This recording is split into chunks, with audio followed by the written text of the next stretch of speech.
Hai semua, apa kabar? Ketemu lagi sama aku. Dan hari ini aku akan kembali mereview buku. Udah lama banget rasanya nggak review buku-buku yang aku baca, karena memang tantangannya banyak ya. Jadi sebenarnya kemarin tuh aku udah baca 3 buku, cuman belum pada beres.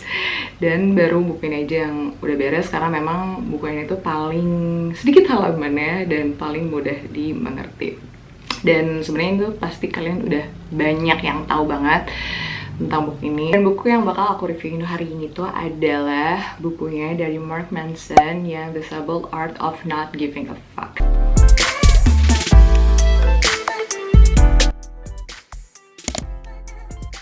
Sebenarnya buku ini tuh sama aja kayak buku-buku lainnya yang sebelumnya udah aku review juga. Jadi lebih ke gimana caranya untuk kita itu mencintai diri sendiri, lalu juga untuk gimana caranya kita itu untuk tidak menghiraukan perkataan-perkataan orang lain dan percaya terhadap kemampuan diri sendiri. Lalu juga gimana caranya kita untuk not giving a fuck for unnecessary thing.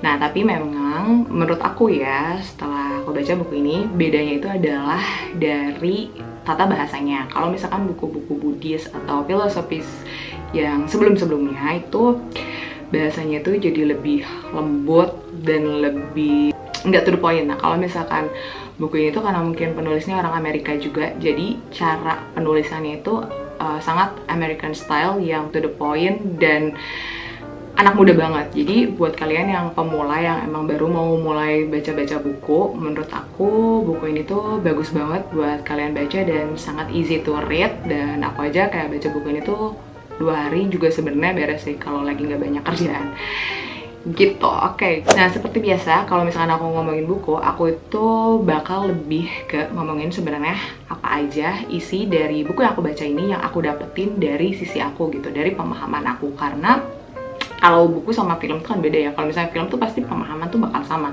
Tapi kalau misalkan baca buku tuh tiap orang pasti pemahamannya akan beda-beda. Dan di sini aku bakal ngambil poin-poin apa yang menurut aku menarik untuk aku pribadi dan bakal aku share ke kalian sebagai pembelajaran buat kita bersama. Yang pertama itu adalah tentang giving a fuck for more stuff. Jadi sadar nggak sadar sebenarnya kita itu sering banget ya, tanpa disadari kita tuh fokus untuk selalu nambah-nambah lagi gitu, untuk selalu lebih-lebih lagi gitu. Dan kita itu mengukur happiness itu dari tambahan gitu istilahnya, kayak tambah kaya, tambah cakep, tambah teman, tambah terus gitu. Seolah-olah kalau misalkan kita nggak nambah, kita itu nggak bahagia. Seolah-olah kalau misalkan kita nggak nambah, kita itu nggak sukses kayak gitu.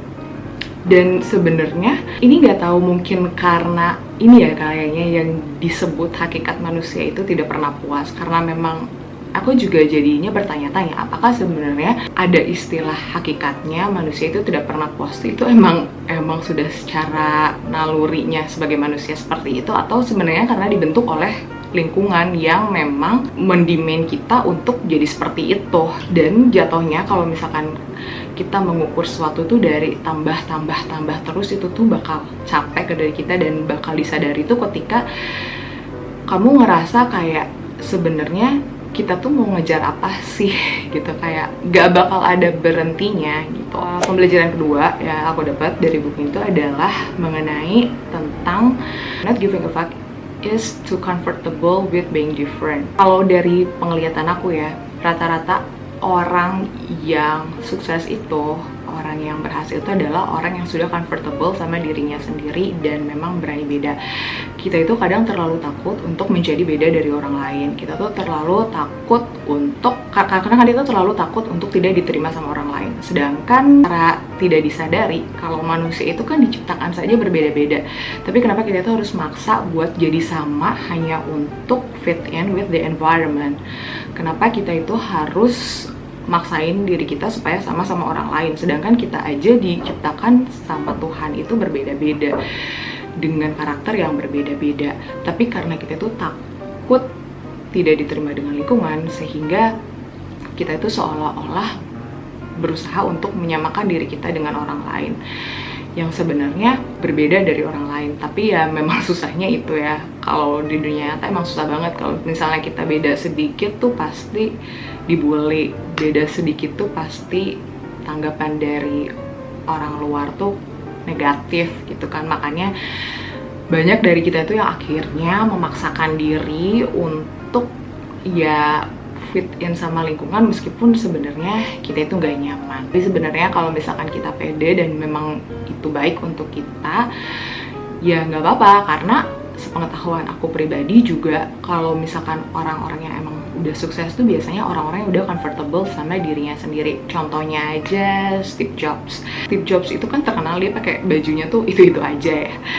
Coba bayangin, pernah mikir nggak sih kayak ketika dia pakai baju itu aja, berapa banyak orang yang nanya sama dia kayak, kok kamu gak mau pakai baju yang lain, atau dinyinyirin orang gitu kan. Ya karena dia udah comfortable sama gaya dia yang seperti itu, karena dia udah comfortable sama diri dia yang seperti itu, dan value yang ingin dia berikan sama orang itu bukan penampilan, tapi lebih dalam dari penampilan itu gitu, otaknya, kemampuannya kayak gitu. Jadi ketika misalkan kita udah tahu sama value kita, sebenarnya kita tuh mau apa ya, kita sebenarnya harusnya nggak usah peduli sama hal yang bukan memang kita fokuskan.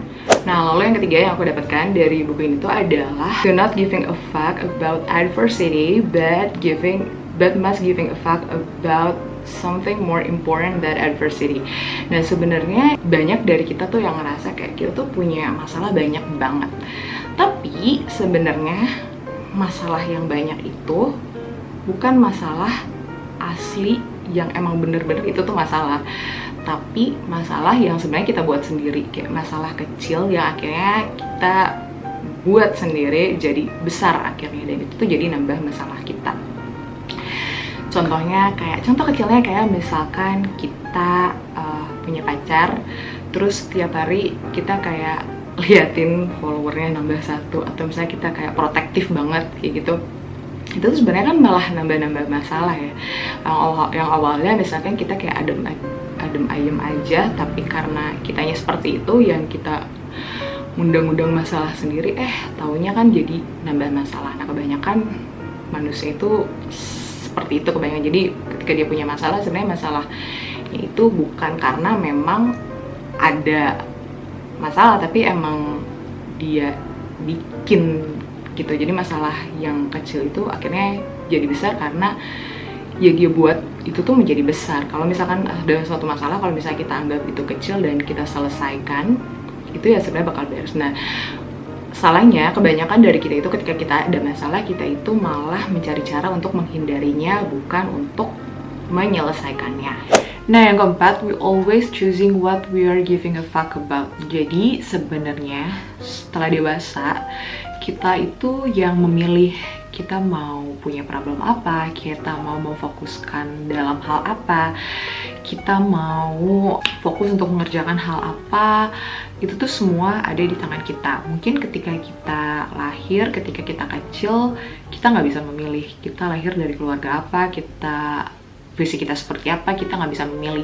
Tapi seiring bertambahnya usia, seiring kita dewasa, semua hal di kehidupan ini tuh sebenarnya kita yang memilih. Ketika kita punya problem A, sebenarnya problem itu tuh muncul dari pilihan-pilihan kita juga gitu. Semua yang ada di hidup kita itu sebenarnya tuh adalah kita sendiri yang memilih. Nah, lalu yang kelima itu adalah tentang self-awareness. Nah, supaya kita tuh bisa tahu dan bisa fokus tentang hal apa yang ingin kita fokuskan dan lebih memahami diri kita sendiri, kita tuh harus paham dulu mengenai konsep self-awareness. Nah, konsep self-awareness itu dikenal sebagai self-awareness onion, dimana self-awareness itu tuh terdiri dari lapisan-lapisan. Nah, yang pertama itu adalah lapisan terluar.